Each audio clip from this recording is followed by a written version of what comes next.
from using flash photography. We would like to remind you that you can find out more about events such as these by visiting our website at www.muw.edu/music. Thank you, and please enjoy the performance.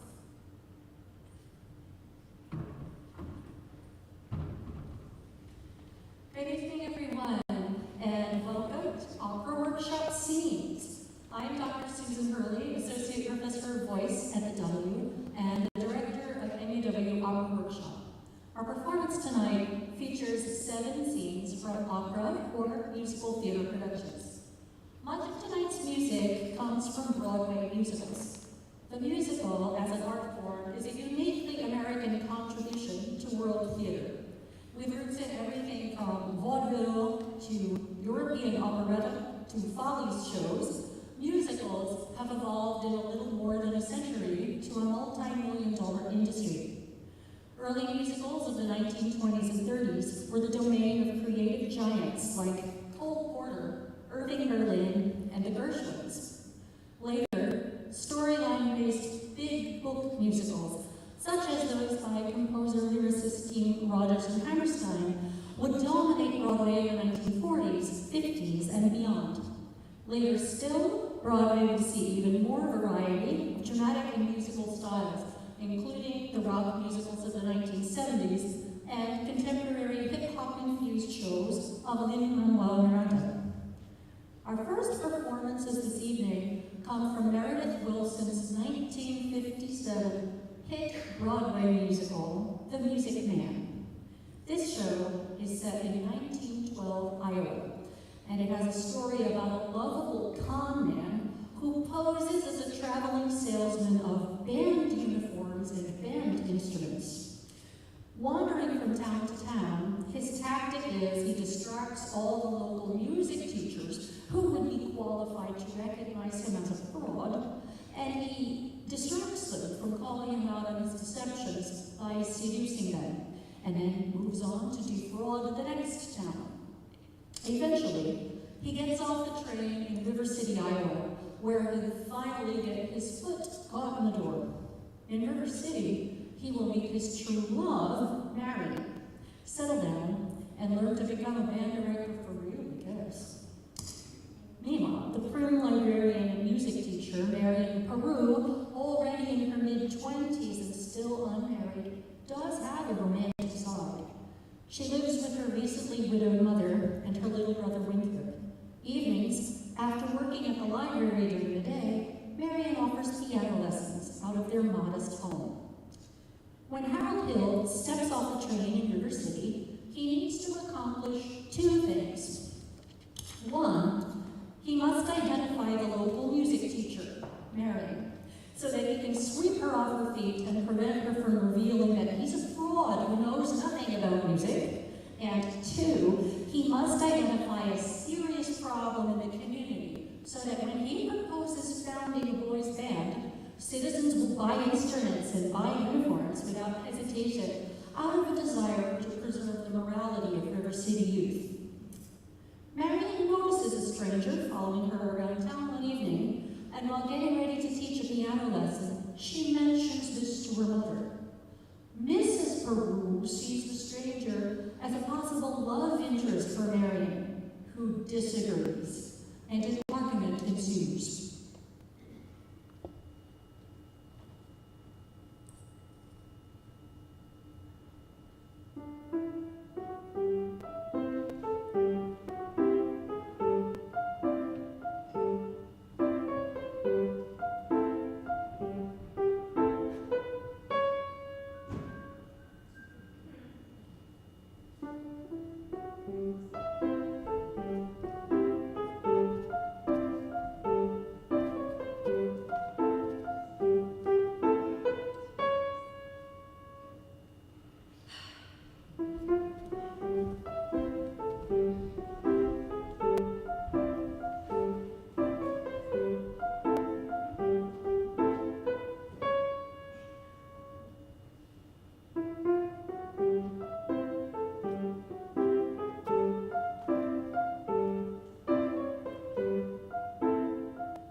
Well, excuse me for living, but I've never read it.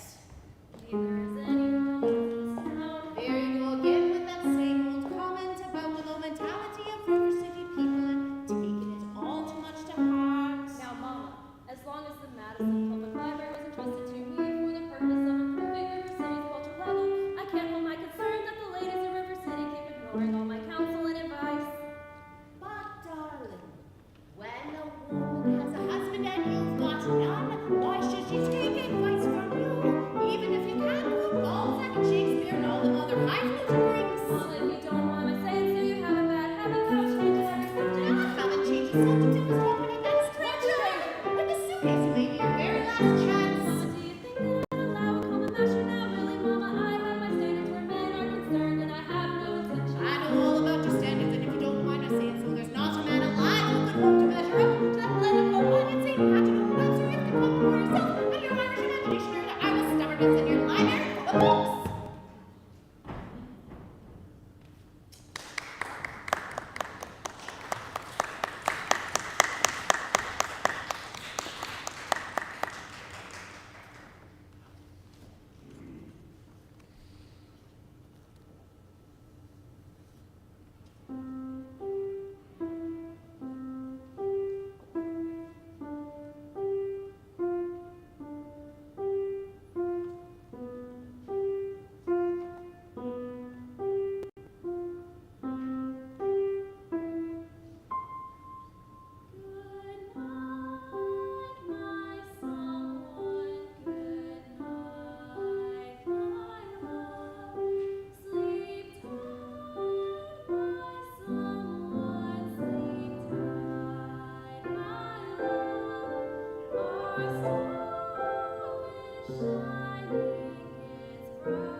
So if people are going to want his fictional boys band enough to spend their money on it, he has to create the trouble himself. After some asking around, he learns that the only thing new in the town is the mayor's new pool table. River City has never had a pool before, only billiards. Hill determines this is good enough to use as fuel to manufacture some moral outrage, stir up the citizens, and create a moral demand for a boys' band. He strolls to the town square during a busy hour and approaches the greengrocer, pretending to be a concerned fellow citizen. Speaking loudly so that passers-by will overhear and gather around, he establishes commonality with listeners, saying, "Well, sure, I'm a billiard player," and he expresses the virtues of billiards. Then he claims that pool is a different game altogether and a very slippery slope. While the townsfolk gather to listen, he describes the terrible moral degradation that will ensue from the presence of a pool table in River City.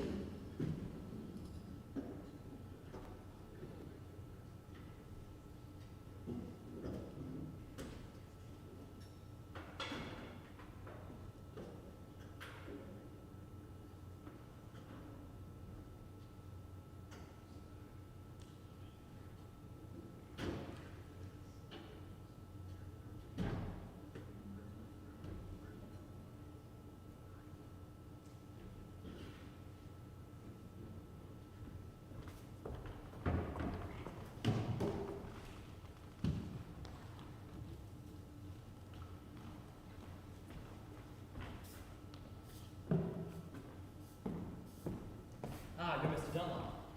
Either you're closing your eyes to a situation that you don't wish to acknowledge, or you're not aware of the caliber of disaster indicated by the presence of a pool table in your community. Well, you've got trouble, my friend.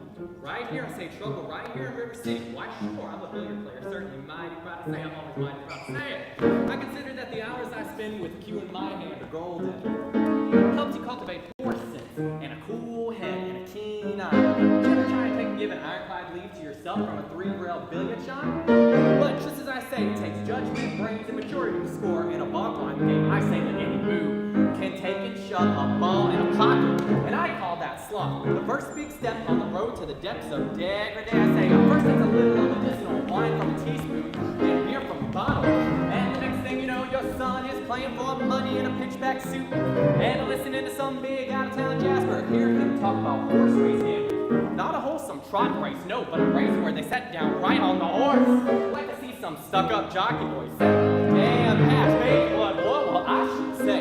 Now, friends, let me tell you what I mean. You got 1, 2, 3, 4, 5, 6 pockets in a table. Pockets that mark the difference between a gentleman and a bum, with a capital B and that rhymes with a P, and that stands for pool. And all week long, you're a River City, you could be frittering away. I say you're young men, they'll be frittering. Oh, frittering away, they're noontime, summer chimes, short times too. Get the ball in the pocket, never mind getting dandelions gold or the screen door patch or the beefsteak pounded. Never mind pumping any water till your parents are caught with the cistern empty on Saturday night, and that's trouble. Oh yes, you got lots and lots of trouble. I'm thinking of the kids in the knickerbocker shirt tails, the young ones peeking in the pool hall window after school. You got trouble, folks, right here in River City. Trouble with a capital T, and that rhymes with P, and that stands for pool. Now I know all you folks are the right kind of parents. I'm gonna be perfectly frank. Would you like to know what kind of conversation goes on while they're loafing around the hall? They'll be trying out Bevo, trying out Q-Better, trying out tailor-made like cigarette beans, and bragging all about how they're going to cover up a telltale breath. Since one fine night, they leave the pool hall, headed for the dance with the armory, libertine men and scarlet women, and ragtime, shameless music that'll drag your son and your daughter to the jungle of arms, animal instinct, mass hysteria. Friends, the idle brain is the devil's playground. Trouble right here in River City. With a capital T and that rhymes with P and that stands for pool. That stands for pool. We surely got trouble. Right here in River City. Right here. We gotta figure out a way to keep the young ones moral after school. Our children's after. Mothers of River City, heed the warning before it's too late. Watch for the telltale signs of corruption. The moment your son leaves the house, does he rebuckle his knickerbockers below the knees? Is there a nicotine stain on his index finger? A dime novel hidden in the corn crib? Is he starting to memorize jokes from Captain Billy Bizet? Are certain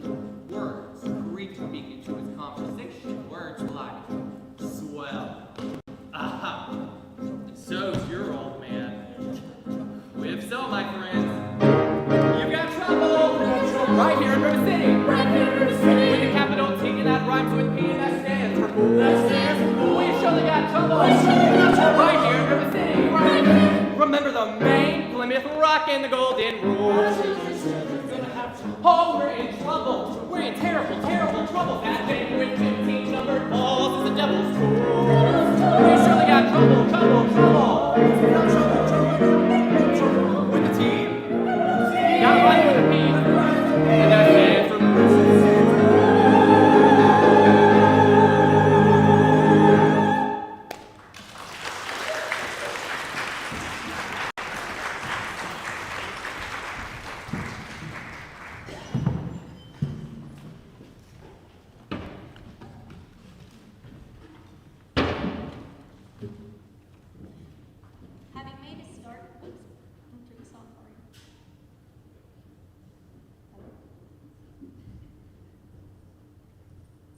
We got it? Okay.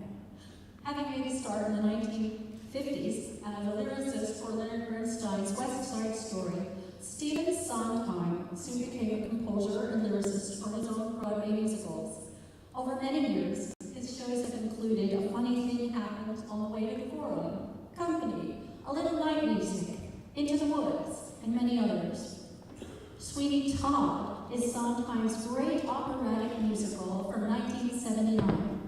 This show is a retelling of an old English legend of Sweeney Todd, a vengeful London barber who murders his customers, and Mrs. Lovett, the owner of a pie shop, who bakes the dead customers into meat pies. The backstory is, 15 years ago, the young barber was a happy newlywed with a wife, Lucy, and a baby girl, Joanna. But a powerful London judge desires Sweeney's beautiful wife, and at a word from him, the innocent young barber is arrested, sentenced, and sent away for decades of imprisonment in an Australian penal colony, where deprivation and torment drive him to the edge of insanity. After 15 years, he escapes, and he's on a raft to the sea, when a young British sailor, Anthony, saves his life and gives him safe passage to London. Once back in London, Sweeney seeks out his old street, hoping by some miracle to find his wife and daughter alive. Well, ironically, the very first person he meets at the Port of London is a deranged beggar woman. It's Lucy, his wife, so damaged and destroyed by the traumas of the past that Sweeney doesn't recognize her.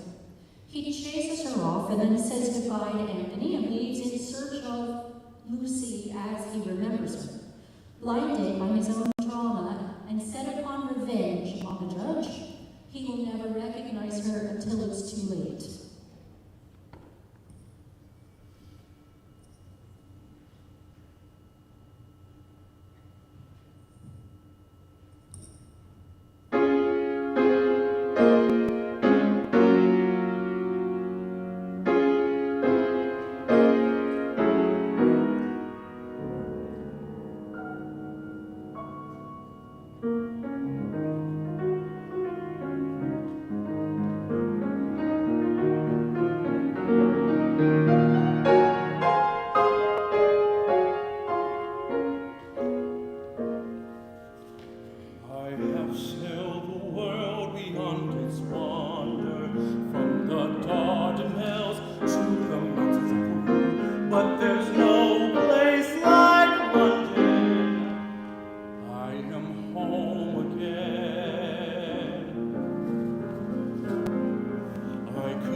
Ship Bountiful, nor the young man who saved my life. There's no cause to apologize for that, sir. We've been a poor Christian in need who had seen pitching and tossing under the raft and not giving me alarm.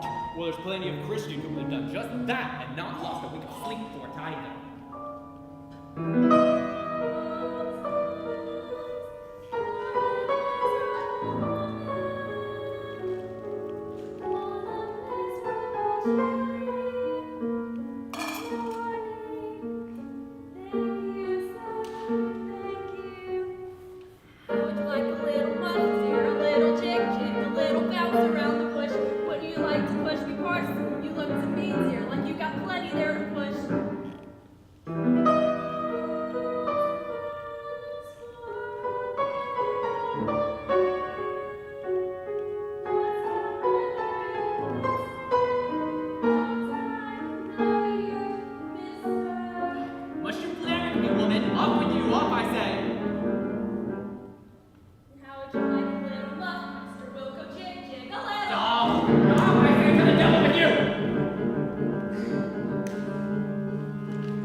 Shadows everywhere. Forgive me.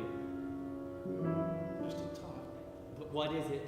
I've honored my promise never to question you, and the sorrow that brought you to that shipwreck, that's your affair.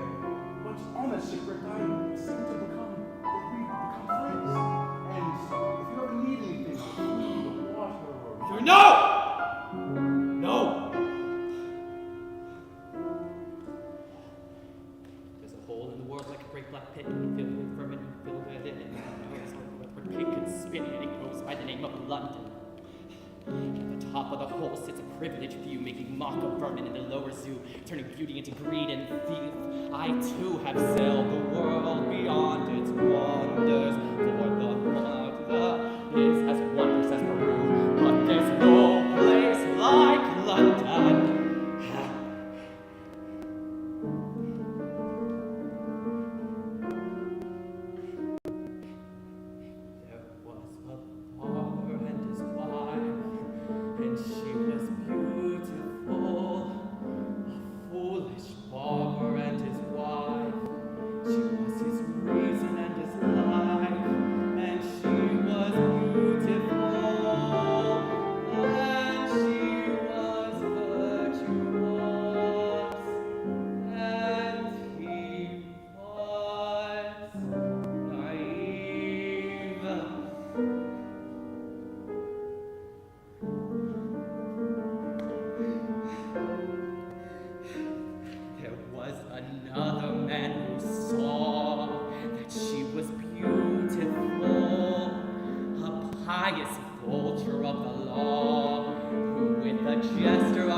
The name of 19th century French composer Georges Bizet, it's almost a surefire certainty that you've heard tunes from his most famous work, the opera Carmen. That dazzling score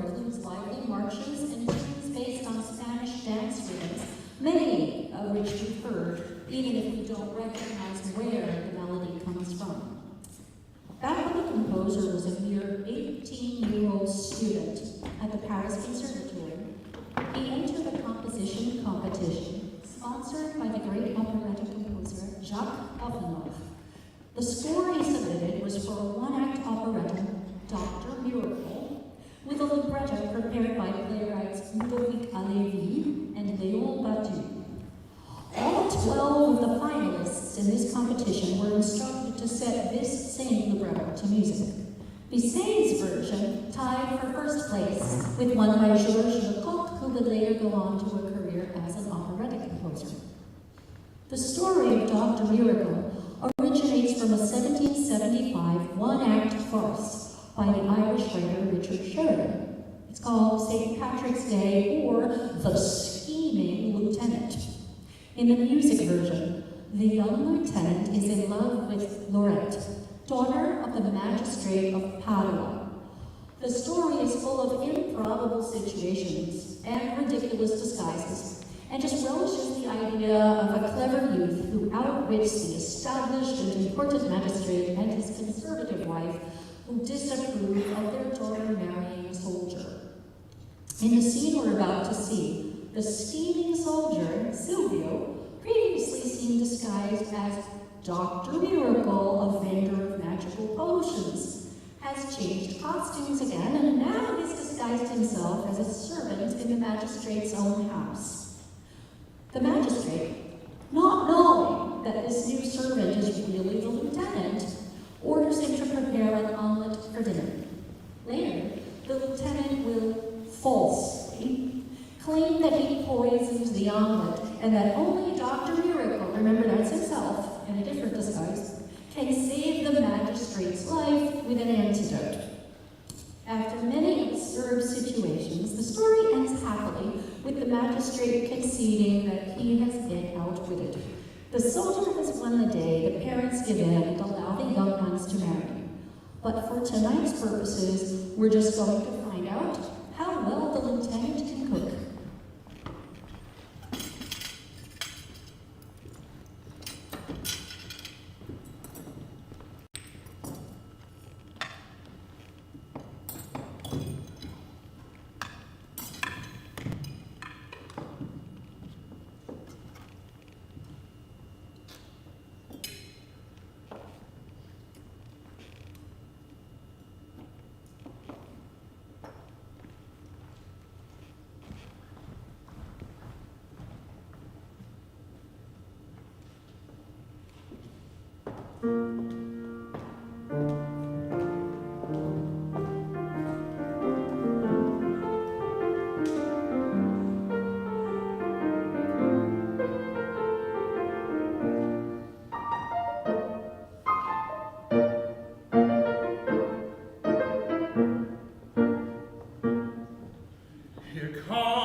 made, I must say, in the following way, just butter and eggs being done.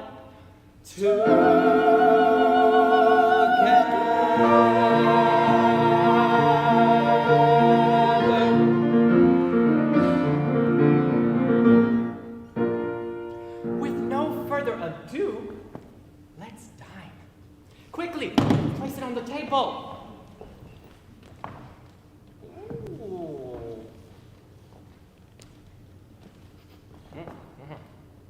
Butter.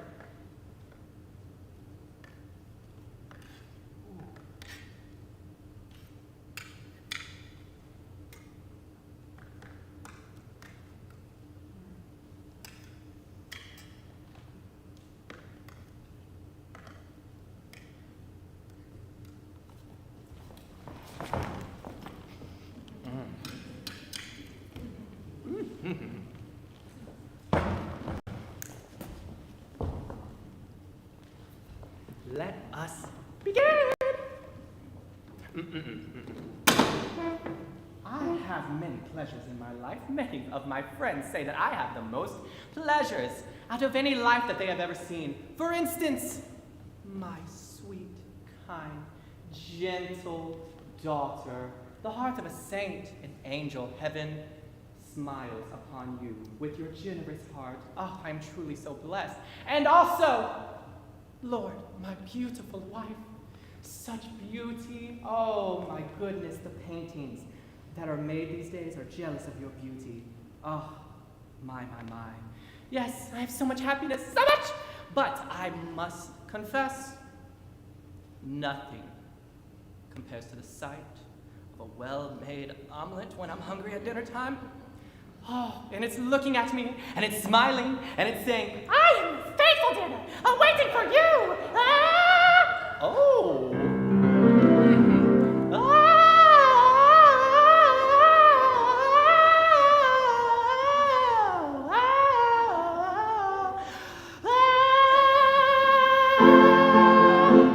Come now, stop your singing if you please, and let's begin. Let us begin. Yes, let's begin. It is quite hard.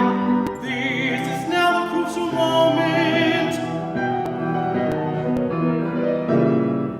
Oh, what a most peculiar taste. Yes, I must say I find the beauty. What did you put into this omelet? Heavens, there's no need to panic. My eggs and butter to be sure. Perhaps we're both wrong after all. Maybe we are only half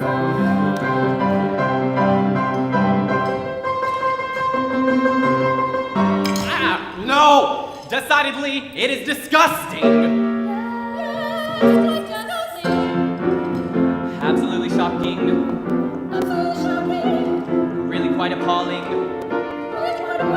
It's quite disgusting. It's too revolting.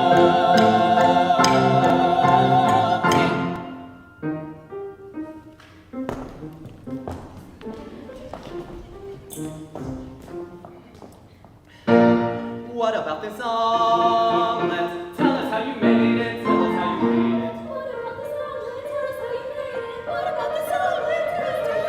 Such a horrid color, such a horrid smell, such a horrid color. What a miserable omelet, and my second is quite clear. What an it's cold, not a bright rose one, what good smells, that was shot to quite disgusting.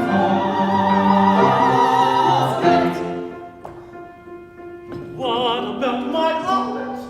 Can't you see it's perfect? Doesn't it look good? Doesn't it smell good? Doesn't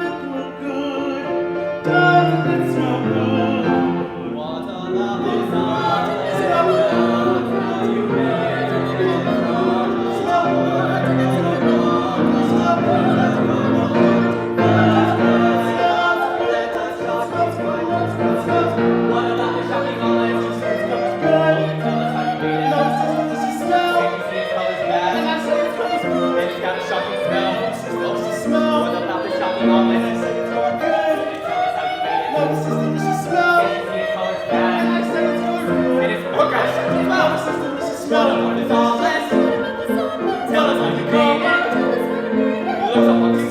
Smells all wrong to me. Looks all wrong to me. Smells all wrong to me. Shocking, quite appalling, shocking, quite appalling, shocking.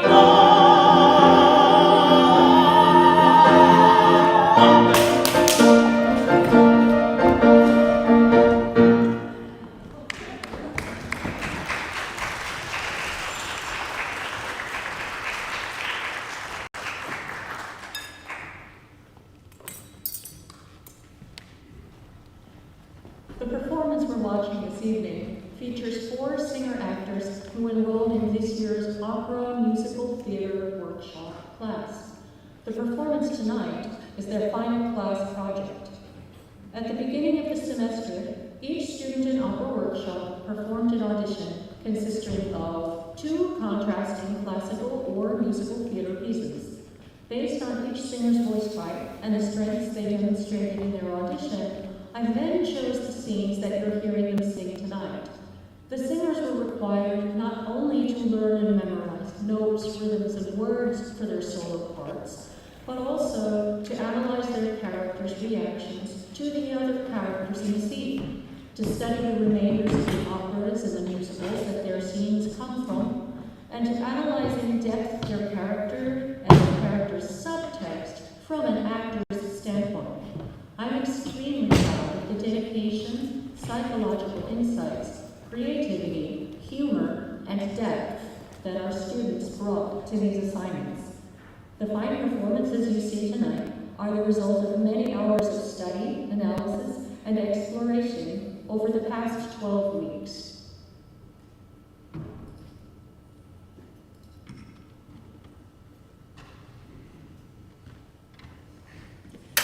In the 1940s, the famous composer-lyricist team Rodgers and Carousel dominated Broadway. Their first collaboration was the 1943 game-changing show Oklahoma, which launched the style of story-based productions known as big book musicals and signaled the beginning of what we often call Broadway's golden age. In 1945, they opened their second collaboration, Carousel, at Broadway's Majestic Theater. Set in late 19th century New England, it tells the unhappy love story of a migrant carousel worker and a girl who works on a factory assembly line. There's also a second, more comedic couple in the story. Enoch, though, is an ambitious young fisherman, and he's in love with factory worker Carrie Pipperidge. The two are betrothed, and one fine summer day, they dream about their future together.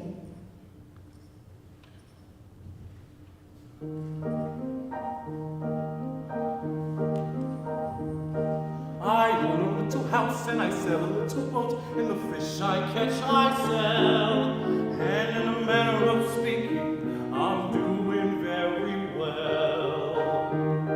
I love a little girl and she's in love with me, and soon she'll be my bride. And in a manner of speaking, I should be satisfied. Well, ain't you? If I told you my plans and the things I intend, it'll make every curl on your head stand on end. When I make enough money out of one little boat, I'll put all of my money in another little boat. I'll make twice as much out of 2 little boats. And the first thing you know, I have 4 little boats, then 8 little boats, then a fleet of little boats, then a great big fleet of great big boats. All catching herring, bringing it to shore, setting out again, bringing in more and more and more and more.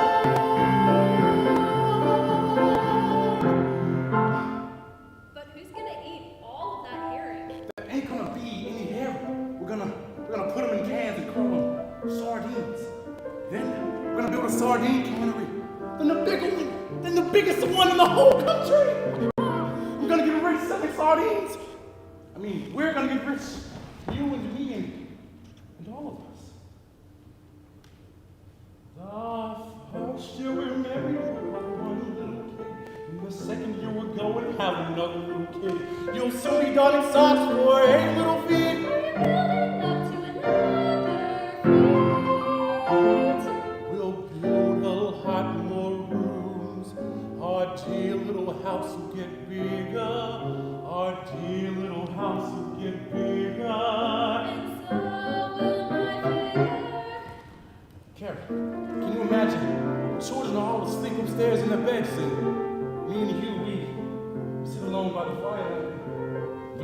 Sherry. You my name?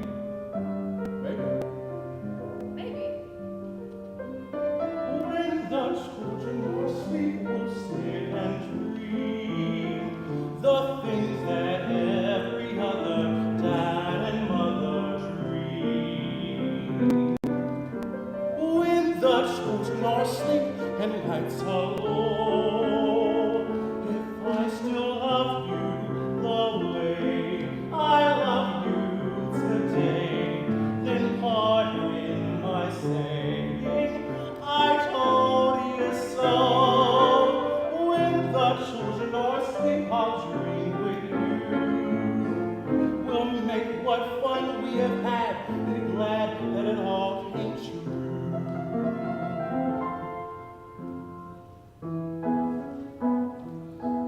When children are awake, they're romping through the rooms or running on the stairs.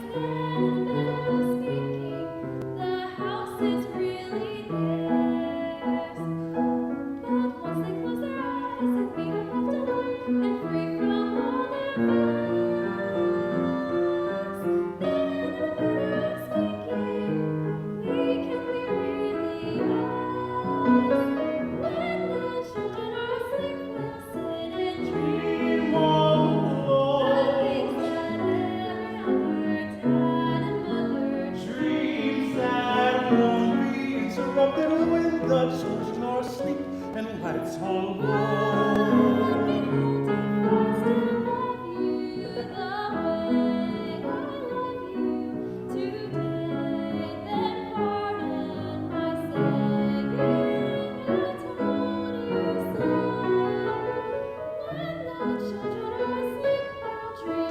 You'll dream with me. Today's a long time ago. You'll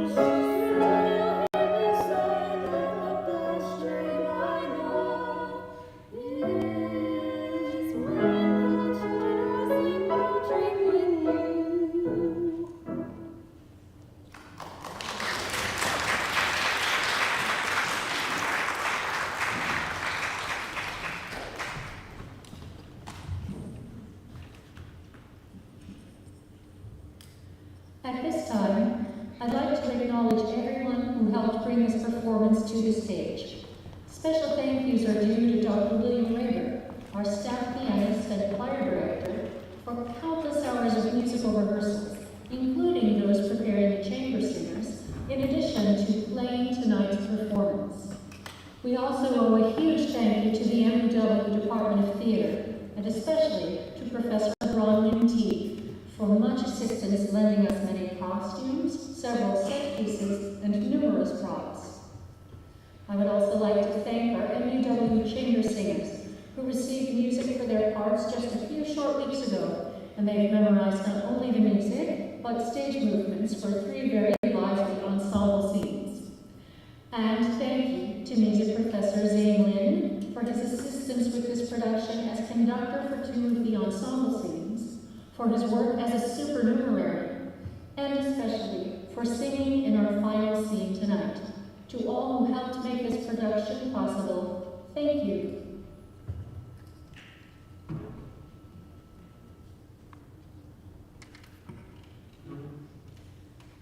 Every opera performance at the W is a special event, but we have several special firsts tonight, and one that I wanted to verbally mention because it did not get into the program is you will note that we have not Dr. William Rager at the piano at this moment, but we have Gabrielle Foster, and Gabby is a wonderful piano student here at the W, and you met her earlier in this production as Amarylis in The Music Man, and she will be our collaborative pianist for Agony from Into the Woods, which is coming up next. This is another Sondheim show, and this one retells familiar fairy tales from a psychological viewpoint. The duet we're going to hear features 2 princes. Cinderella's prince, who can't figure out why Cinderella ran away, and Rapunzel's prince, who's lamenting the absence of doors on Rapunzel's tower. The young men compare woes, and they sing about love's frustrations, and they conclude that the solution to their problem is marriage.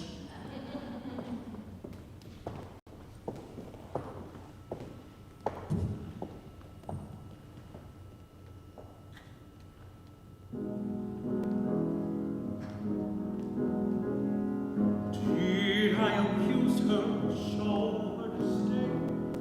Why does she run from me? If I should lose her, how shall I regain the heart she has won from me? Agony beyond power of speech, when the one thing you want is the only thing out of your reach.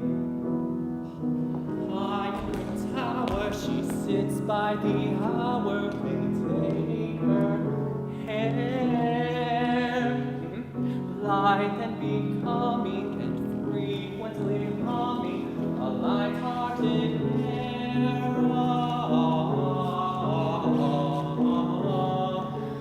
Agony, far more painful than yours, when you know she would go with you. If there only were doors, agony.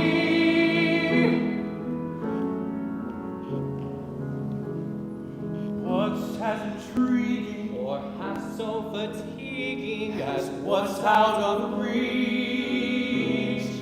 Am I not sensitive, clever, well-mannered, considerate, passionate, charming, as kind as I'm handsome, and heir to a throne?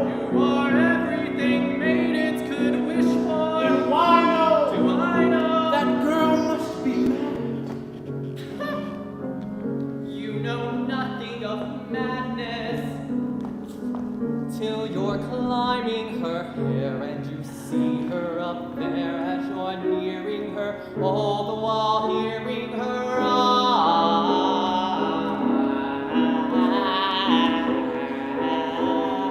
Agony, misery, although it's different for each. Always 10 steps behind, always 10 feet below, and she's just out of reach. Agony that can cut like a knife. I must have her to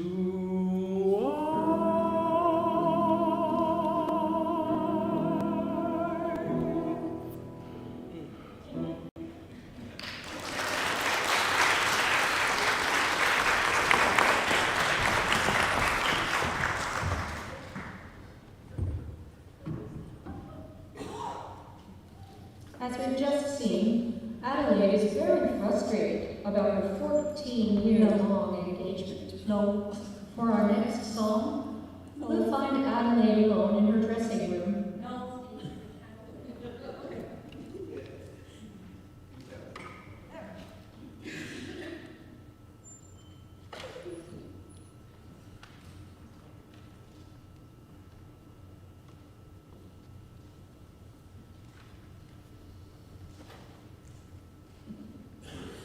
Our next three scenes come from Frank Messer's 1955 musical, Guys and Dolls, a popular Broadway show about several lovable 1930s gamblers and their love interests.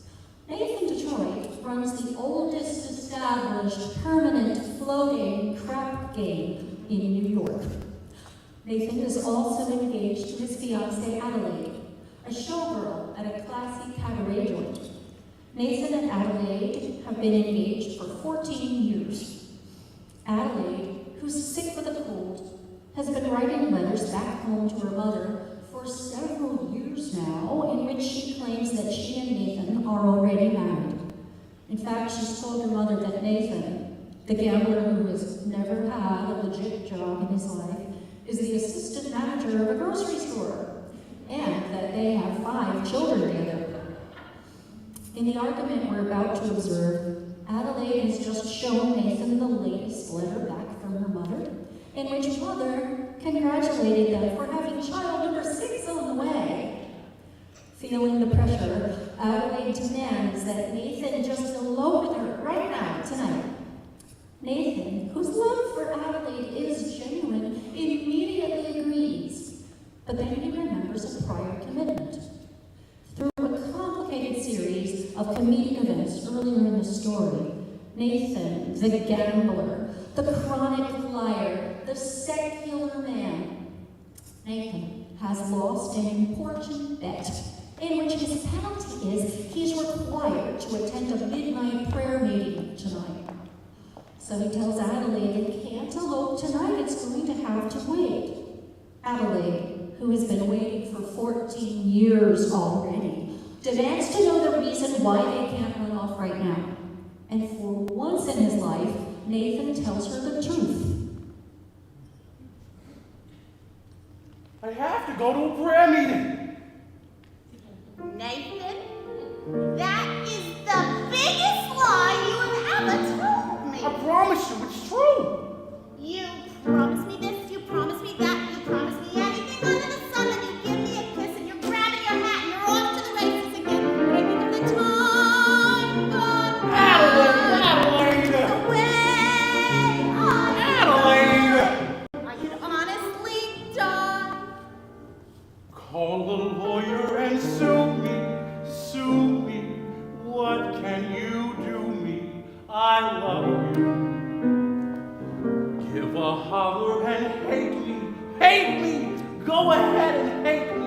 I love Best you. years of my life, I was a fool to give to Alright already, I'm just a no good Nick. Alright already, it's true. So new, so sue me, sue me. What can you do me? I love you. Gamble it here, you gamble it there, you gamble on anything other than me, and I'm sick of you keeping me up in the air till you're back in the money again. When I think of the time gone Adelaide, by, Adelaide. when I think of the way I Adelaide. could honestly die. Serve a paper and sue me, sue me. What can you do me? I love you. Give a holler and hate me. Go ahead and hate me. I love you. When you wind up in jail, don't come to me to bail you. Alright. I'm just a no good Nick. Alright already, it's true. So new. So sue me, sue me. What can you do me? I love you. At it again, you're running the game. I'm not gonna play second fiddle to that, and I'm sick and I'm tired of waiting around, and I'm telling you now that we're through. When I think of the time gone Adelaide, by, and the way I tried, I could honestly die. So sue me. What can you do me? I love you.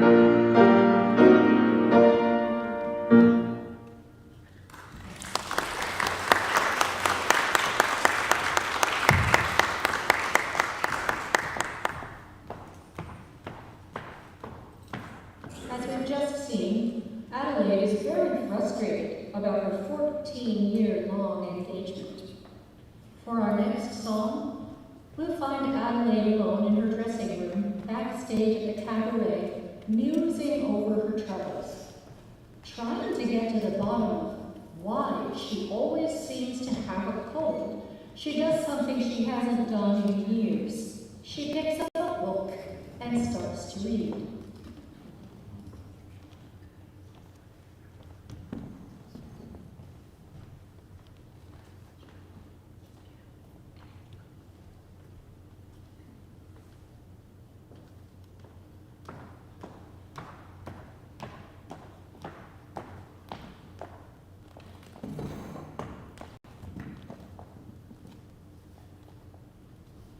The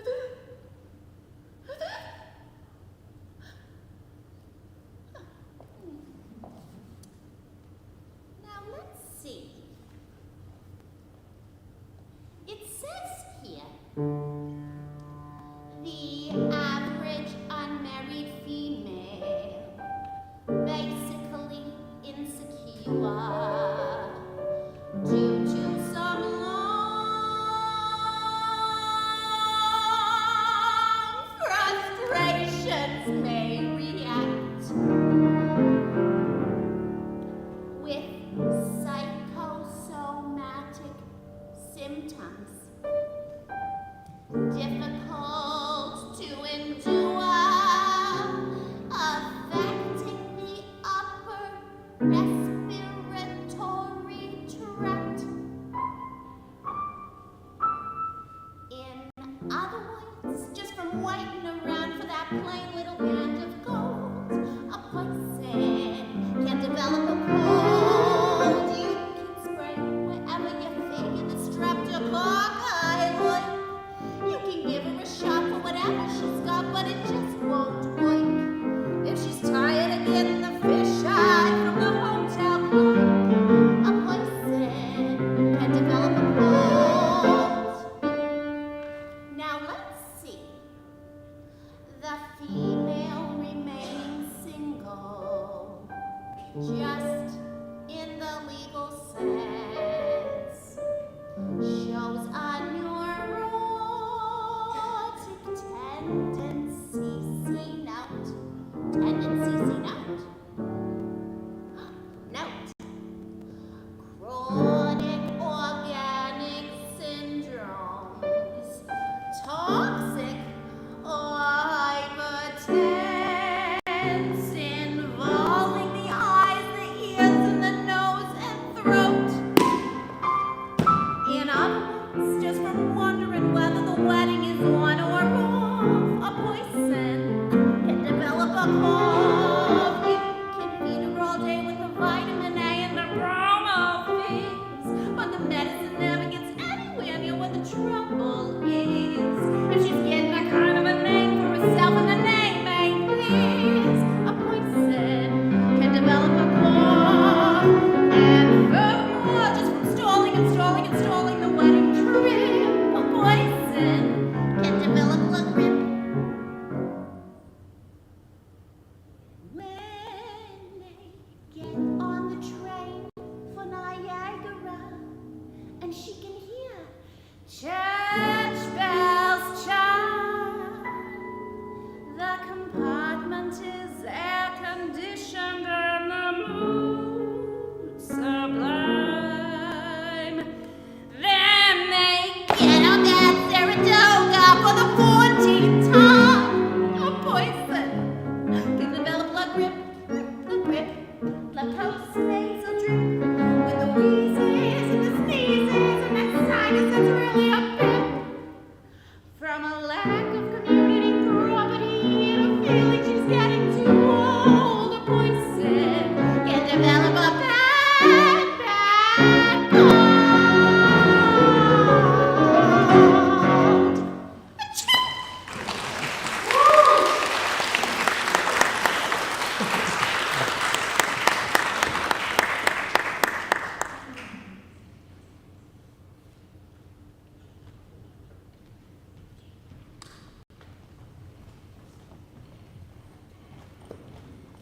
As the story winds its way towards a happy conclusion, complete with a double wedding, an entire group of gamblers loses a high-stakes bet.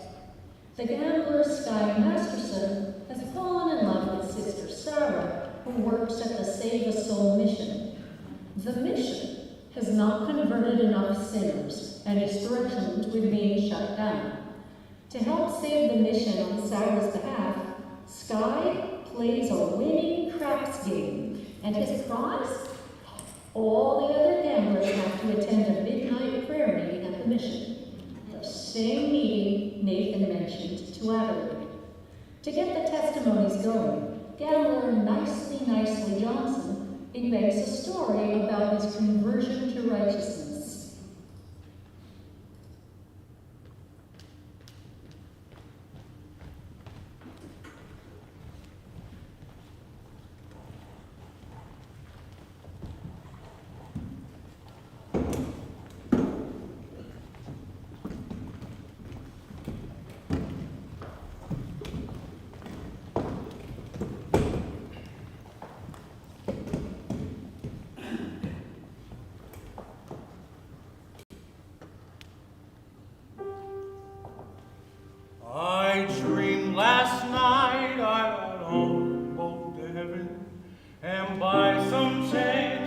I had brought my dice along, and there I stood, and I hollered, someone bade me.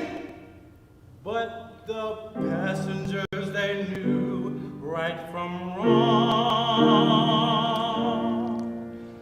For the people all said, sit down, you're rocking the boat. People all said, sit down, you're rocking the boat. And the devil will drag you under by the sharp propel of your checkered coat. Sit down, you're rocking the boat. I sailed away on that little boat to heaven, and by some chance found a bottle in my fist, and there I stood nicely passing out the whiskey. But the passengers were bound to resist. For the people all said, beware, beware, you'll head on the ship. People all said, beware, beware, you'll steal the ship. And the devil will drag you under by the fancy tie on your wicked throat. Sit down, you're rocking the boat. And as I laughed at those passengers to heaven,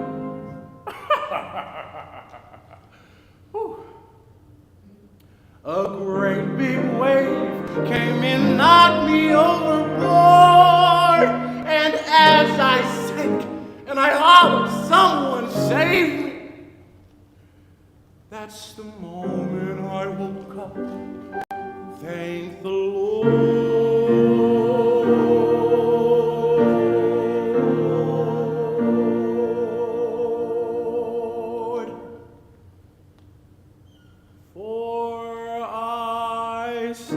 Sit down, you're rocking the boat. Said to myself, sit down, you're rocking the boat. And the devil will drag you under with a soul so heavy you even float. Sit down, you're rocking the boat.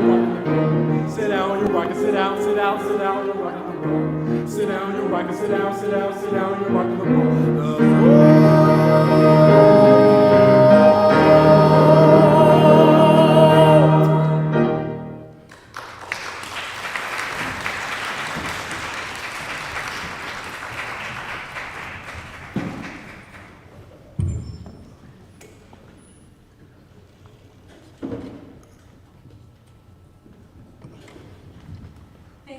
Tonight, and I hope you've enjoyed the performance so far. Our final scene is from the 20th century opera, The Raiders' Progress, and we're doing something new tonight. This is our first ever student-directed scene. I'm very proud to introduce you to senior music major Ricky Dubison, who has stage directed me, my colleague Mr. Lynn, and the W Chamber Singers in this scene, and he is going to introduce it. Please welcome Mr. Dubison.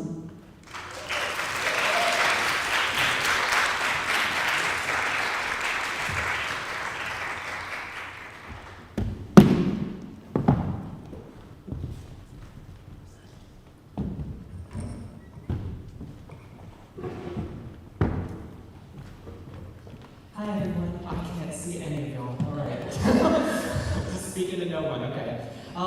I have the joy and pleasure of speaking about this next scene. As you've heard, I was chosen to be the first student director of opera scenes, and oh my Lord, what an honor it is to be in full control of something so precious to a dear professor of mine. I have launched myself into every single class that I could take with Dr. Hurley, whether it was for voice lessons when I wasn't a voice major, performance techniques in the fall, vocal pedagogy, diction, intro music lit back in the pandemic, or this wonderful class of opera scenes. I would not be anywhere close to the performer I am today if it had not been for this woman. She truly cares for her students and helps them achieve whatever dream that they have, and can solve any issue that may arise. If you read our bios, you may see that I won first place at a regional singing competition that had a university full of students. I never thought that I would compete in voice or be good enough to be on stage, but thanks to Dr. Hurley, I was able to do that. And I'm still going forward. I'm still processing that everything that you're about to see was choreographed by me with collaborations from my experienced, highly intelligent, and might I say, best professors. I want to thank Dr. William Rager for his incredible musical talents, theatrical advice, and insight into his characters. Professor Zane Lynn for his wonderful work that he's done with our group in this first year, being a principal role for beginning the scene, and for the fun that he brings into this institution. Brad Sims for also helping me with our live streamings and, bear with you guys. Doing our lights or working with me on how to tackle something I never knew how to handle. And of course, our MUW choir for working with me in this vision, dedicating time to learning music and helping make opera scenes better. One final thank you to the incredible professor, Dr. Susan Hurley, for always seeing how far I can personally go in helping me get there. And it takes a lot of energy to perform on stage, and even more energy to not cry right now. So I'm definitely going to jump to some crucial information for y'all to understand the scene. We have to travel back in time to get some basic information on this opera before diving in. The entire opera was based off of a set of paintings created by William Hogarth, who lived from 1697 to 1764. These paintings were made from 1732 to 1734. Remember that. These paintings had 8 parts, and they told the story of the progress of the raid. Starts with the heir, which depicts a man named Tom inheriting his fortune. A second one is called a levy, which depicts Tom playing at being an aristocrat. And I'm not going to go through all of them, but the 8 ends with the madhouse, which shows Tom in Bedlam, which is an insane asylum where our scene takes place. More to come on that later. The general thought of these paintings were kind of shock and moral outrage, but it was successful. Despite the depiction of vices such as brothels, gambling, and madness that offended the elites, it fascinated the middle class. Critics saw it as a cautionary tale, while Hogarth was accused of glorifying debauchery by depicting it so vividly. Hogarth hopped on the success train after noticing the flock of crowds that would come to his studio in London by deciding to allow the public to have their own paintings at home. These were called etchings. These etchings were more affordable, and they reached a lot further than his paintings, and guess what? Highly successful. They were so successful that people started to pirate these etchings and sell them. Fun fact for the day, this eventually led to Hogarth lobbying for copyright laws, which led to the Engraver's Copyright Law of 1735. These paintings and etchings created a legacy that created a cultural touchstones of tales of downfall like A Christmas Carol. We all know that one. Onto the composer, Igor Stravinsky is an influential Russian composer who is best known for The Rite of Spring, which left audiences confused and mortified. There were even reports of fistfights and riots breaking out in the theater upon the showing. Can you imagine that? Having something that you worked so hard on, and on the first show, there's a fight that breaks out? Wow. Anyways, totally unrelated, there are 2 police stations nearby, one on campus and one across the street, for anybody that's feeling anything. But once the audiences got past the initial shock they felt, it grew to be accepted as a masterpiece. When Stravinsky came across the Hogarth's etchings in 1947, quick math, what is that? 200 years, crazy. He envisioned an opera buffa, which is an educated musical term that I learned here, that is an opera that's funny. And he wanted this opera to have some dark undertones. That cost me a lot of money to learn, and I'm telling you that for free, count your blessings. Speaking of free information, Stravinsky is a neoclassical composer, or a 20th century composer, which means composers during this time experimented with what is sound, what is noise, and what is music, what is the difference between them. How can we push the limits of what we hear?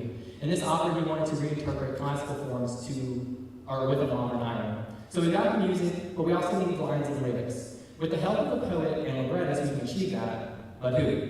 Well, if you looked, you would see that the first one is named Winston Hugh Auden. He was an Anglo-American man who was known for his intellectual depth, and he was essential for the verse structure and moral themes. Chester Kelman is the other half of this equation who was needed for dialogue and theatrical wit. So we've got the ingredients, the inspirational paintings and etchings from Hogarth, the visionary composer Stravinsky, the poet and librettist Auden, and the theatrical expert Kelman. So now on to the main course. Reminder that this is a cautionary tale of greed, and there's 3 acts, and it is as follows. In Act 1, Tom rakes well, otherwise known as the rake. He dreams of wealth in this beginning part. He turns down a man's offer to a high-paying job, oddly enough. Weird way to start out. But Tom wants to make his own fortune, like his way. The man that offered Tom the job is his love's dad, and his love's name is Anne True Love. I hope you can remember that. It's very easy. Nick's shadow is a guy that appears. He's kind of a dark magician kind of guy that offers a fortune to Tom in London. He's like, hey, I got all this money. Just come to London, pay me back in a year and a day. And Tom was like, this is so much more reliable than the job I was offered. I'm going to take it. So he took it. And he tells Anne that, I'll send a boat for you. Don't worry, it's coming. So we go on to Act 2. Tom listens to the literal devil, Mr. Shadow, and indulges in hedonism. According to the new Oxford American Dictionary, this is the pursuit of pleasure or sensual self-indulgence. Eventually, Tom grows bored, so Shadow tempts Tom with the bearded lady named Baba Turk. And the devil must have a way with words because he definitely did marry her.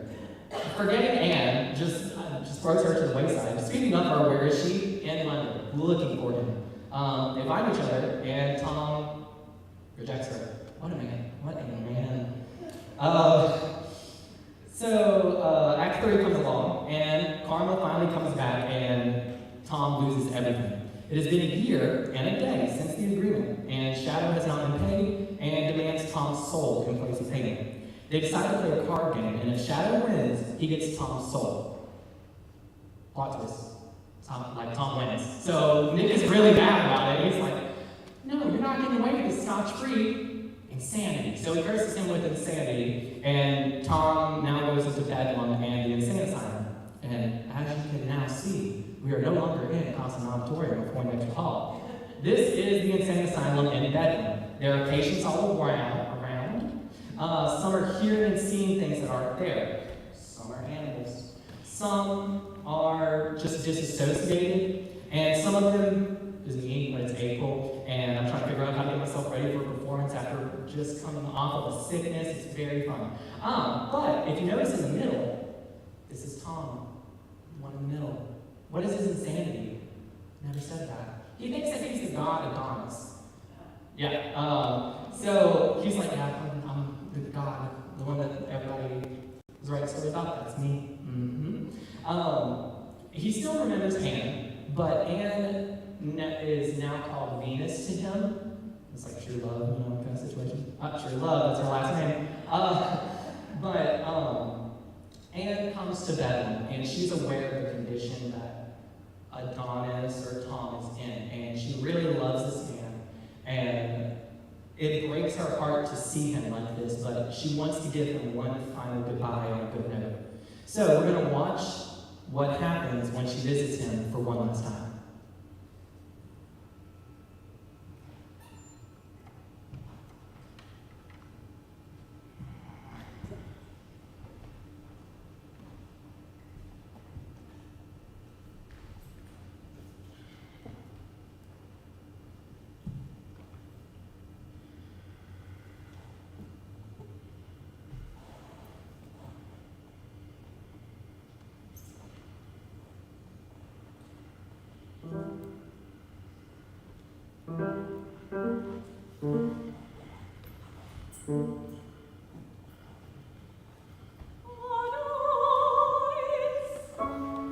Venus, my queen, my bride, at last.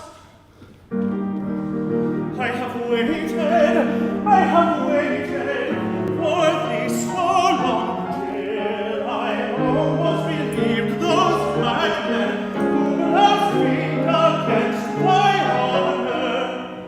They are rebuked. Mount Venus, mount thy throne.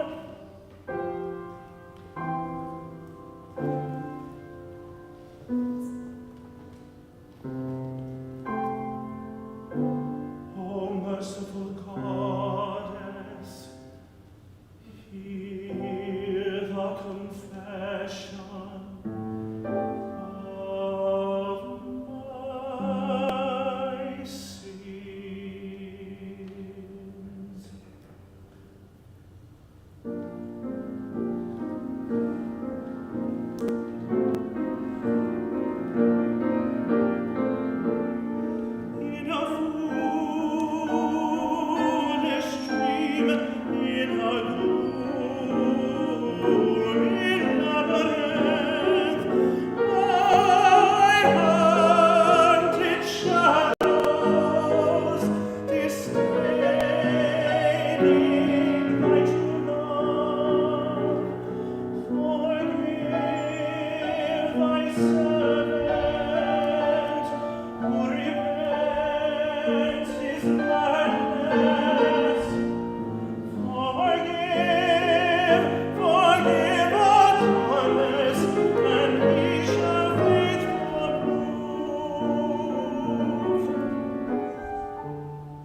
I am exceeding weary. Immortal queen, permit thy mortal bridegroom to lay his head upon thy breast. The heavens are merciful, and all is well. Sing, my beloved, sing me to sleep.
Venus, Venus, where art thou? The flowers open to the sun, the birds renew their song. It is spring, the bridal couch is prepared. Come quick.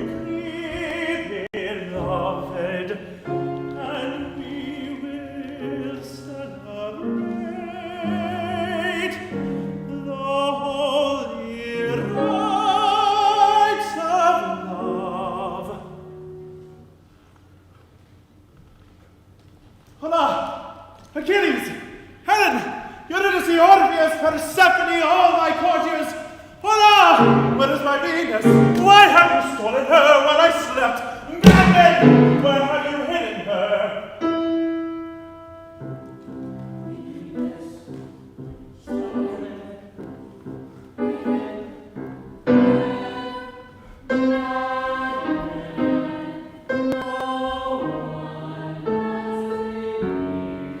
My heart breaks.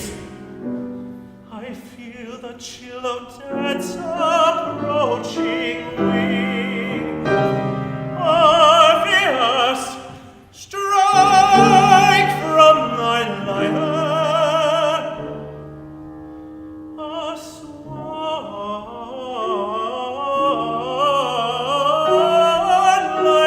music, and weep.